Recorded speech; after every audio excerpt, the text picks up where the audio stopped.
1.5 square feet ಇದೆ. ಗೃಹ ಪ್ರವೇಶದ ಖರ್ಚೆಲ್ಲ ಬಿಟ್ಟು 22 ಲಕ್ಷದ ಜೊತೆ ಕಟ್ಟೋದಾದ್ರೆ ಈ ತರ ಮನೆ ಕಟ್ಟಬಹುದು. ನಮಸ್ತೆ ಎಲ್ರಿಗೂ, ಹೇಗಿದ್ದೀರಲ್ಲ? ಹೌದು, ನಾನಿವತ್ತು ನಿಮಗೊಂದು ಪುಟ್ಟದಾಗಿ ಹೋಮ್ ಟೂರ್ ಮಾಡ್ತಾ ಇದ್ದೀನಿ. ಮಿಡಲ್ ಕ್ಲಾಸ್ ಜನರಿಗೆ ಕಟ್ಬಹುದಾದಂತಹ ಮನೆ ಇದು. 22 ಲಕ್ಷ ಬಜೆಟ್ ಒಳಗಡೆ 1.5 ಸ್ಕ್ವೇರ್ ಫೀಟ್ ಇದೆ.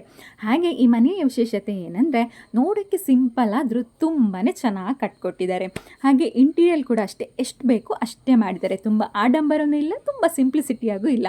ಮೀಡಿಯಂ ರೇಂಜಲ್ಲಿ ತುಂಬ ಚೆನ್ನಾಗಿ ಮನೆ ಕಟ್ಟಿದ್ದಾರೆ. ಇನ್ನೊಂದು ವಿಶೇಷತೆ ಏನಂದರೆ, ಹಳೆ ವಸ್ತುಗಳನ್ನ ಅಂದರೆ ಹಳೆ ಕಿಟಕಿ, ಹಳೆ ಬಾಗಿಲು ಇದನ್ನೆಲ್ಲ ವೇಸ್ಟ್ ಮಾಡಿದೆ. ಹಾಗೆ ದೇವರ ಸ್ಟ್ಯಾಂಡ್ ಕೂಡ ವೇಸ್ಟ್ ಮಾಡ್ದೇನೆ ಅದಕ್ಕೆ ಸ್ವಲ್ಪ ಪಾಲಿಶ್ ಎಲ್ಲ ಕೊಟ್ಟು ಅದನ್ನೇ ಇವರು ಯೂಸ್ ಮಾಡಿದ್ದಾರೆ. ಹಾಗಾಗಿ ಸ್ವಲ್ಪ ಬಜೆಟ್ ಕಡಿಮೆ ಅಂತಲೇ ಹೇಳ್ಬೋದು. ಹಾಗೆ ಇಲ್ಲಿ 3 ಬೆಡ್ರೂಮ್ ಬರುತ್ತೆ. ಹಾಲು ತುಂಬ ದೊಡ್ಡದಾಗಿದೆ, ಅದರಲ್ಲೂ ನಾವು ಡೈನಿಂಗ್ ಟೇಬಲ್ ಇಟ್ಕೊಳ್ಬಹುದು. ಇನ್ನು ಅಡುಗೆ ಮನೆಗೆ ಬಂದರೆ ತುಂಬ ದೊಡ್ಡದಾಗೂ ಇಲ್ಲ, ತುಂಬ ಪುಟ್ಟದಾಗೂ ಇಲ್ಲ, ಒಂದು ಸ್ವಲ್ಪ ಮೀಡಿಯಂ ಸೈಜಲ್ಲೇ ಅಡುಗೆ ಮನೆಯನ್ನು ಕಟ್ಕೊಟ್ಟಿದ್ದಾರೆ. 1 ಬೆಡ್ರೂಮ್ಗೆ 1 ಬಾತ್ರೂಮು ಅಟ್ಯಾಚ್ ಆಗಿದೆ. ಇನ್ನೊಂದು ಸಪ್ರೇಟಾಗಿ ಮನೆ ಒಳಗಡೆ ಬಾತ್ರೂಮ್ ಕಟ್ಟಿದ್ದಾರೆ, ಅದನ್ನ ಎಲ್ಲರೂ ಕೂಡ ಯೂಸ್ ಮಾಡ್ಬೋದು. ಹಾಗೆ ಅದರಲ್ಲಿ 2 ಬೆಡ್ರೂಮ್ಗೆ ಮಾತ್ರ ವಾರ್ಡ್ರೋಬನ್ನು ಫಿಕ್ಸ್ ಮಾಡಿದ್ದಾರೆ, ಇನ್ನು ಮುಂದಕ್ಕೆ ಮಾಡ್ಕೊಳ್ಬಹುದು ಅಂತ. ಕಿಚನ್ ನೋಡ್ಬೋದು ನೀವು, ಎಷ್ಟು ಚೆನ್ನಾಗಿದೆ ಅಲ್ವಾ? ಹೆಂಗಸರಿಗೆ ಬೇಕಾಗಿರೋದು ಇಂಪಾರ್ಟೆಂಟ್ ಆಗಿ ಕಿಚನ್ನೇ. ಆ ಕಿಚನ್ ಕೂಡ ತುಂಬ ಚೆನ್ನಾಗಿ ಕಟ್ಟಿದ್ದಾರೆ. ಹಾಗೆ ಇದರಲ್ಲಿ ಒಂದು ಸ್ಟೋರ್ ರೂಮ್ ಕೂಡ ಬರುತ್ತೆ ಸಣ್ಣದಾಗಿ. ಹಾಗೆ ಮೇಲ್ಗಡೆ ದೊಡ್ಡ ಪಾತ್ರೆ ಅಥವಾ ನಿಮ್ಗೆ ಏನಾದರೂ ಬೇಡದಿರೋ ವಸ್ತು ಅದನ್ನೆಲ್ಲ ಕಾಣ್ದ ಹಾಗೆ ಇಡೋಕ್ಕೆ ಮೇಲ್ಗಡೆ ಕೂಡ ಒಂದು ದೊಡ್ಡ ಸ್ಪೇಸ್ ಕೊಟ್ಟಿದ್ದಾರೆ.